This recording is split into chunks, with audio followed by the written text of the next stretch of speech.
So the question is, have I ever practiced Kriya Yoga and what are my thoughts on it? So I don't know anything about Kriya Yoga really. I have very little about it. Um, so I can't really comment. There are a lot of things really, as far as I can tell, that will help quiet quiet your mind. You know, in the veins of different kinds of meditations and yogas. And if you want to use them for that purpose, that's great. If they work for you. But ultimately, you know, it all comes down to one of two complementary paths. One is self-inquiry, and the other is surrender. And so you need to quiet your mind so that you can effectively pursue one of those two options uh, if you want the truth, basically. But yeah, if it works for you, you know, I have no objection particularly, but I don't know much about it.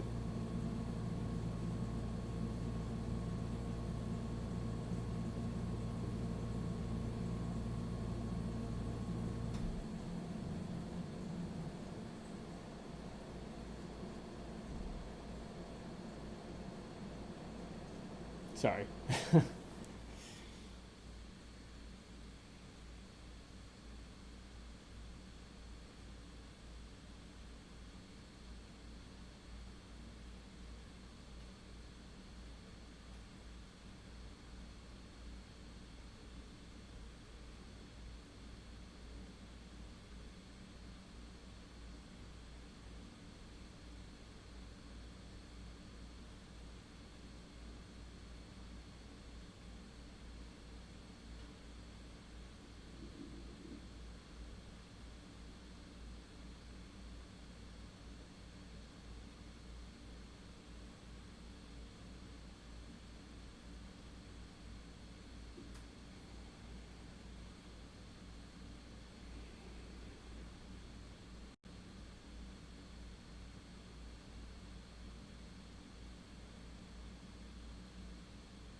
So the question is, when did you know that it was the moment to teach or speak on these topics?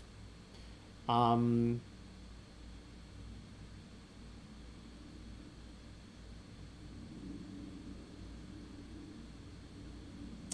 when the impulse came, basically, you know, intuitively. I mean, there was clarity, and then the impulse to share it with others came. Some pretty much as simple as that.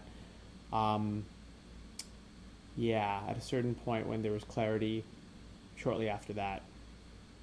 Actually, I've been thinking about it even slightly before that point because you know, sort of I'd already learned quite a bit. You know, had been on the path for quite a while and felt I could share things that were useful. But I think after that certain point of clarity, it became sort of the impulse just manifested basically.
So the question is, what have been some challenges after your enlightenment experience? So I don't usually like to answer questions about my quote unquote current experience because I feel like the answers are always misleading. Um, the truth is, if I said I experienced challenges, I mean, I could speak in those terms, but the truth is, um, it's inherently, in some sense, untrue that there are challenges because challenges to whom?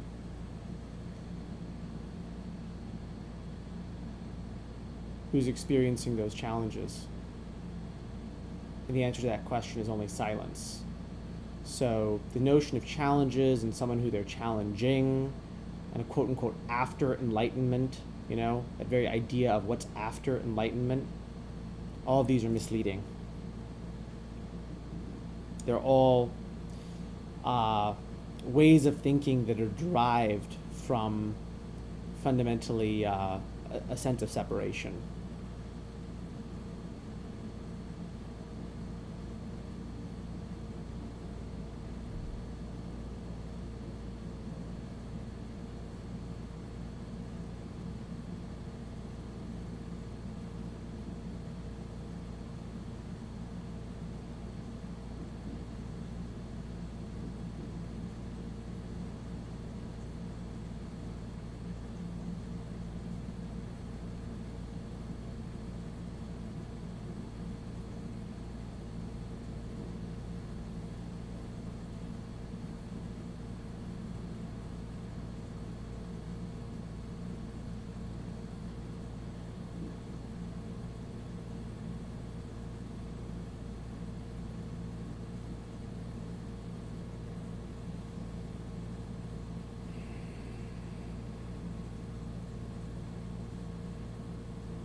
So there's a comment that uh, appreciates one of my videos in which I gave the advice to simply relax and to experience. Any other shortcuts you recommend? Um,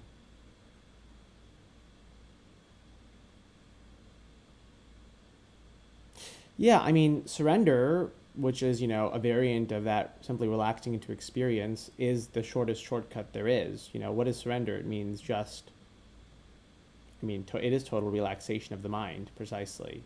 Just forbearing from any deliberate, voluntary movement of the mental muscle. You know, if there are thoughts or feelings that happen on their own, they can go ahead and happen on their own.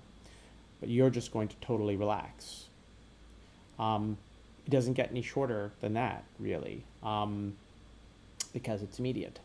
Simply relax the mind and enjoy the natural state of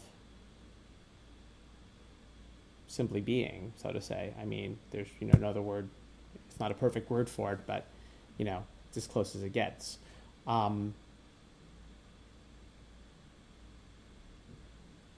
Yeah, self-inquiry is more quote unquote effortful, but the truth of the matter is surrender is also effortful until it's not. Um, hmm. Yeah, the only other, shortcuts.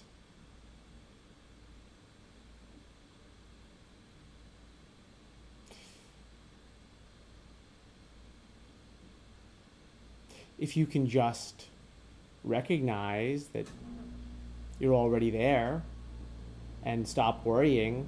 It's the same thing. It's just another word for surrender. It's the same thing. It comes down to that again and again. Um, Not doing, basically, but not doing is an effort usually at the beginning.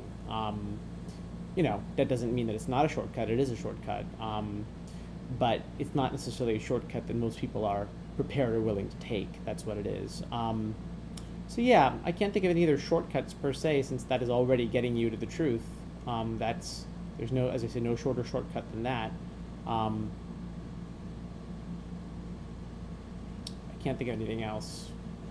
Is there something particular that you want help with, that you'd like a shortcut with?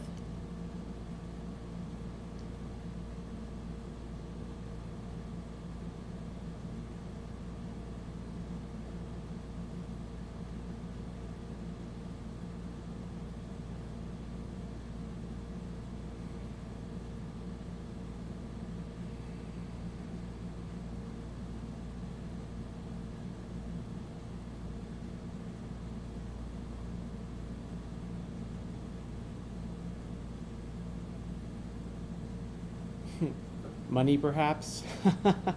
Well, it's the same there as for anything else, really. It depends on whether you want a psychological, a psychological go at it or not. I mean, psychologically, there are ways of addressing money issues, right? You might be the case that uh,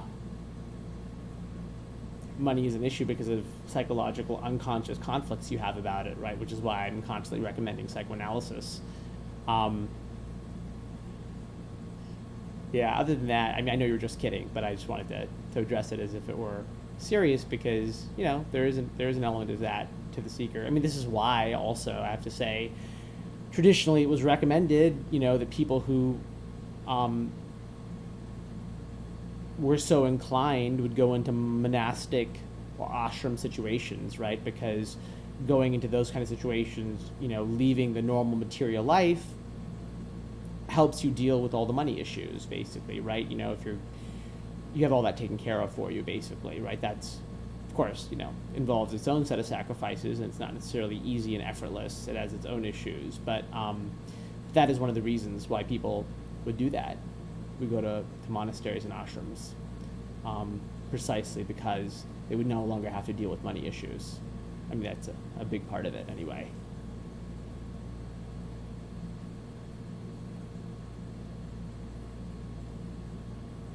But, surrender can be used just as well for that as for anything else.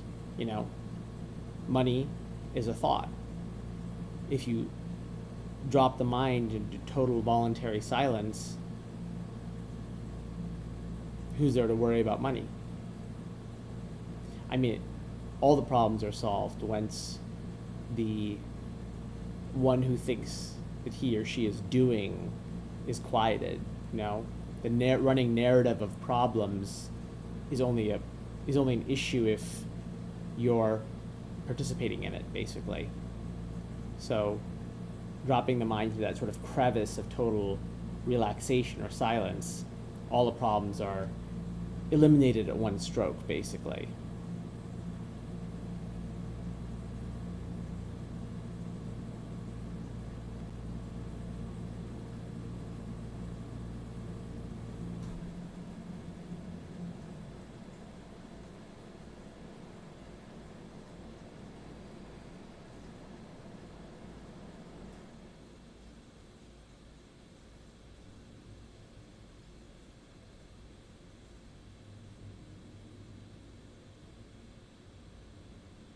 The more I'm practicing surrender, the more I feel off the hook, less self-blame, etc. I feel more okay. It even feels like a sense of self-love, and I judge others less. Yeah, I mean, that makes total sense. That makes total sense because there's less pressure on yourself, pretty much. It makes total sense. You feel less confined. You feel less exhausted. You feel less at war with yourself, and so you also have more to give others, more space in yourself, so to say. I mean, that all makes perfect sense.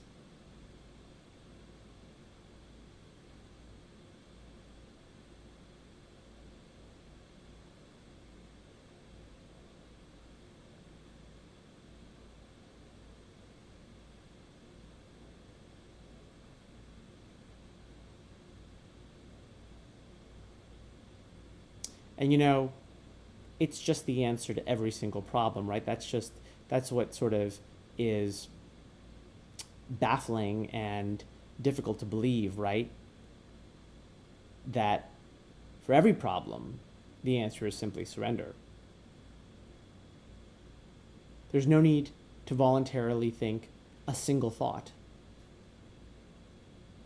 I mean, that's my position. It's Ramana Maharishi's position, and it's very radical. No effort, no thought, right? Not even for good things, not even for creative things. I mean, it doesn't matter. Those all can come and arise without your participation or your effort. You can simply relax, totally relax in response to everything, right? And just forgetting that, right? And being drawn into either some notion of a problem that you need to solve or some shiny new thing that you need to work on, right? Is coming back from that every time, right? That's the practice. To come back from being drawn in by those sort of quote unquote temptations, seductions, old thought patterns or habits, whatever you want to call it. So who or what is doing all this? I don't know.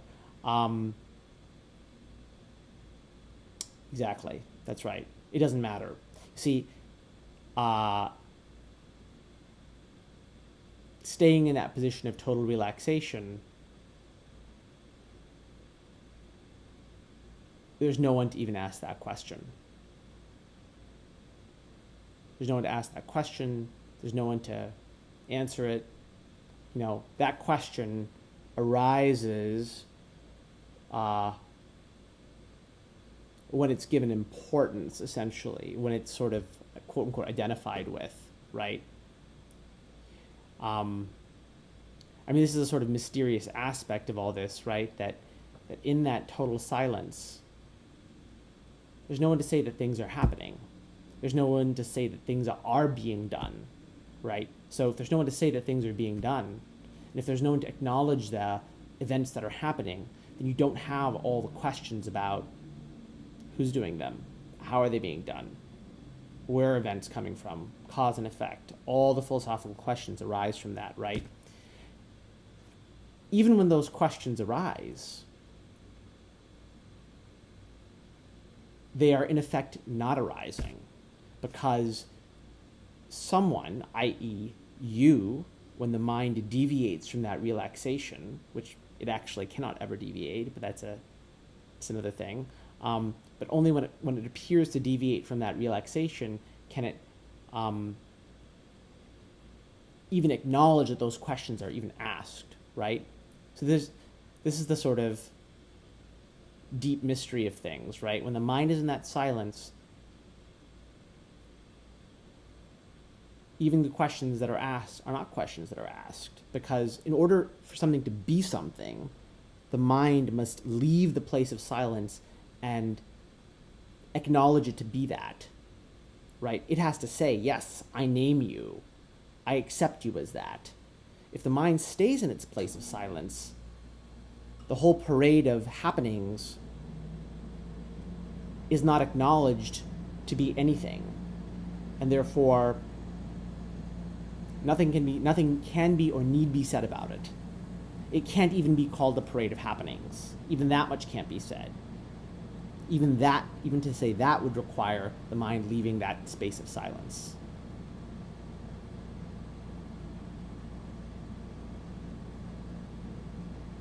So this is a sort of beautiful resolution to all the philosophical and existential questions. It's to realize that they are asked within this kind of sphere, this closed sphere of mind, right? But that sphere itself exists within something around it, which is that silence, the unnameable.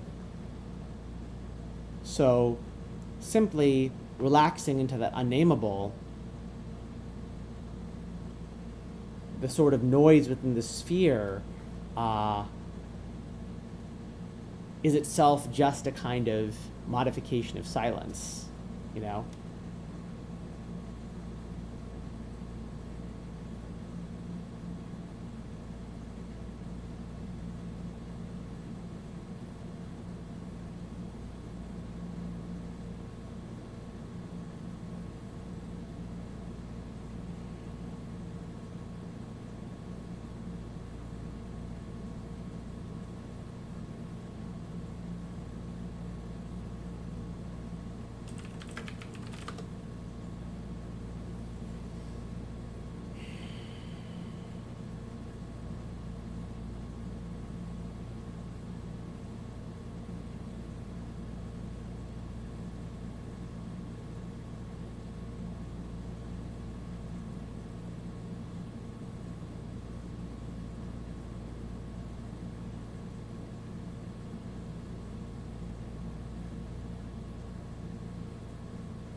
So the question is, can each person have different depths of awakening? Ramana Maharshi seemed to have awoken extremely deeply. For example, he was able to bring people to samadhi states just by staring at them, or sit in samadhi states for very long times.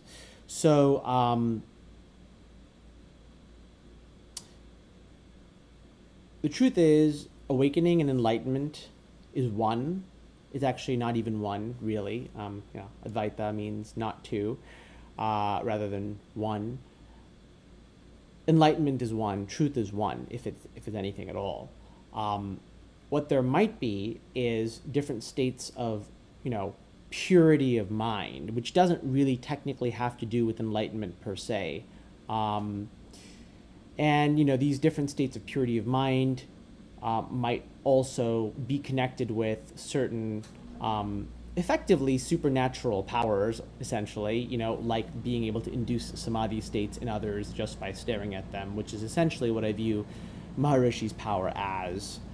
It's a kind of what they would call in Sanskrit a siddhi, a supernatural power. It's not really connected to enlightenment per se. Although, for a seeker looking for a teacher, you do want something. You do want a person who, in whose presence or in interactions with you feel a sense of peace, which is a little bit different than going into samadhi per se. So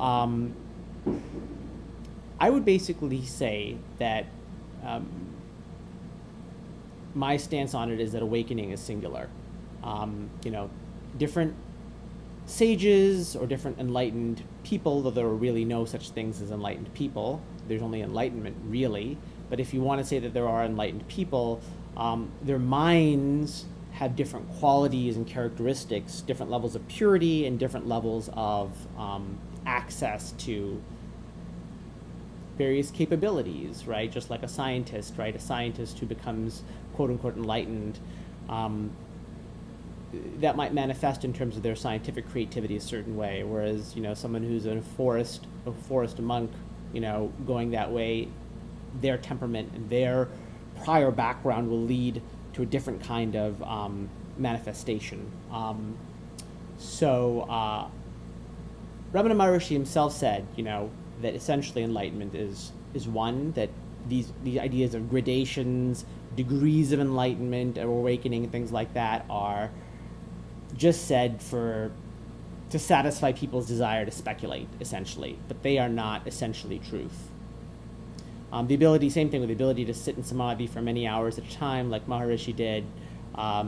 It's a characteristic of his temperament. The real samadhi, the important samadhi, is what he would call the sahaja samadhi, which is the natural samadhi, which is the samadhi that happens at all times. Even when you're not sitting and, seeming as if you're in samadhi, you're nevertheless in samadhi. That's the truth, actually. And that, to recognize, to cut the veil that seemingly separates you from that truth is the point of awakening. So there is a continuous samadhi, which is the important samadhi, the sitting, seeming samadhi, where one, seems to be, in it, is not the really important samadhi. The important samadhi is the internal samadhi that occurs at all times.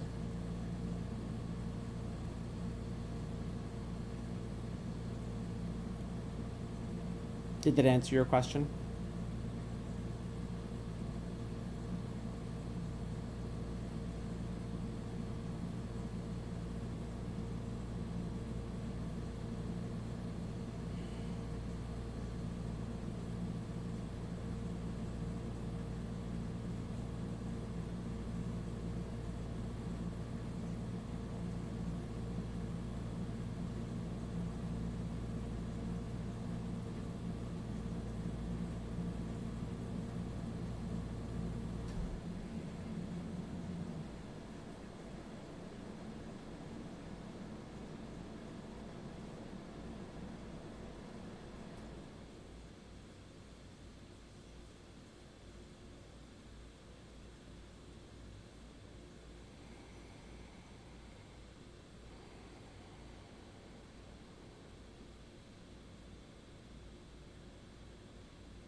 So the comment is, it sometimes feels like I have no more questions to ask because I know the ultimate answers are beyond words anyway, so why even ask the question? I mean, you're exactly right. That's true. The answers, verbal answers and verbal questions are only um, essentially to get you to the point where you have that realization and you have an intense desire uh, to point your mind's attention towards the I, or surrender. It really comes to the same thing, um, and that's where you'll find your true answers.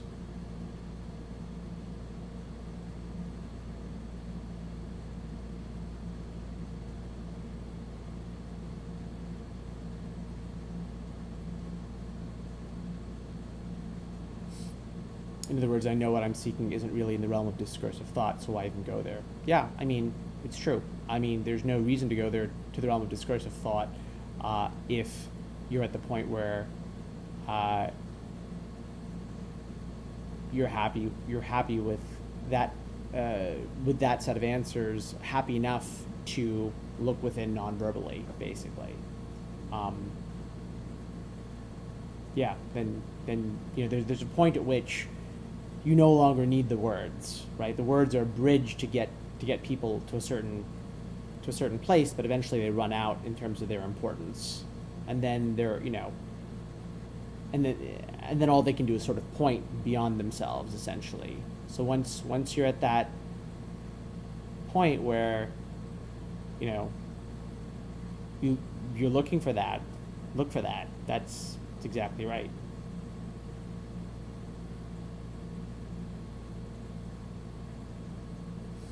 And some people need more or less of a conversation beforehand to get them there.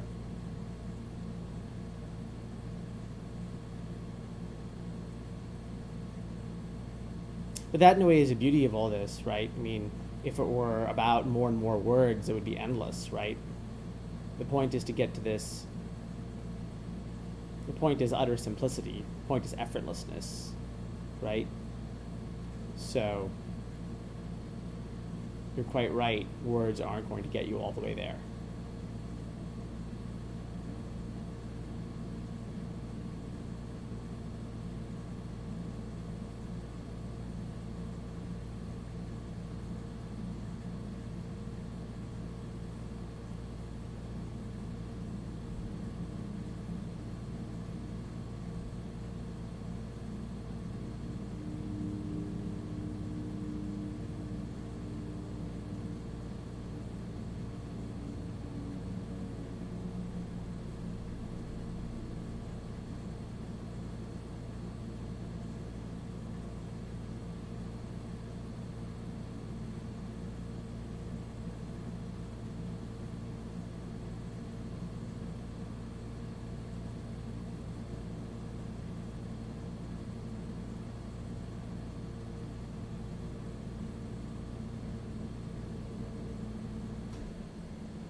It goes to with the idea that silence is the ultimate teaching.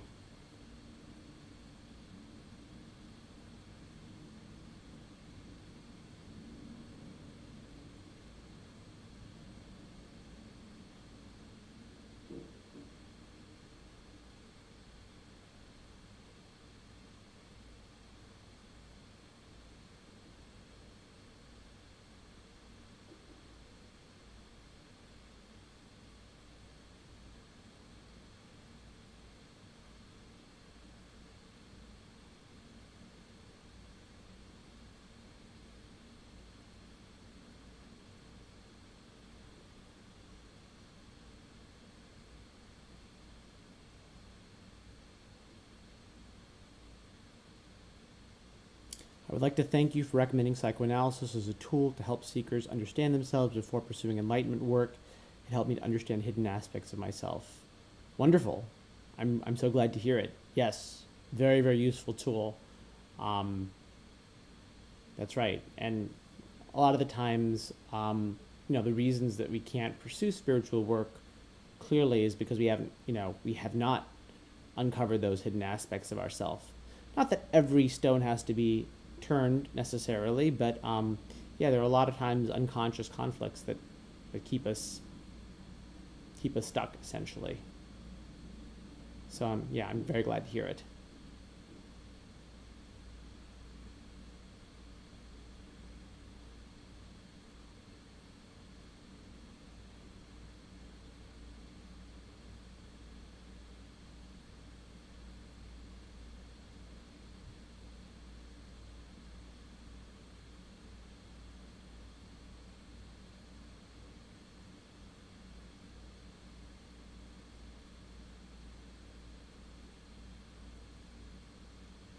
In the olden days, it would be done differently, right? People would go to ashrams or monasteries, and then, essentially their guru there would be a kind of therapist, you know. So it was different, and there were more, they had a greater emphasis on sort of these various kinds of disciplines that would also, in a way, flush out these hidden aspects uh, through one's resistance to them, if nothing else. But I actually think that the modern world of therapy, and specifically depth psychology or psychoanalysis, is a very useful addition to the spiritual tool set. It's a much more sophisticated understanding of why people do what they do. And one of the few places, I think, where the modern world is in a somewhat better position than the ancients, dare I say it. Usually I feel like the ancients are in a better position than us. But with this one point, I think that, of course, maybe people were simpler back then. We might need more sophisticated tools because we have more problems to deal with in some way.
So I'm going to wrap this up in about 10 minutes or so, just to let anyone know if they want to ask any last minute questions or anything like that.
Signing off in about 3 minutes or so. So if anyone has any last minute questions, now's the time.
All right. Well, it's been a pleasure having you all on. Thank you so much for the questions. And still haven't gotten the habit of scheduling these, and maybe I never will at this point. I'm not sure.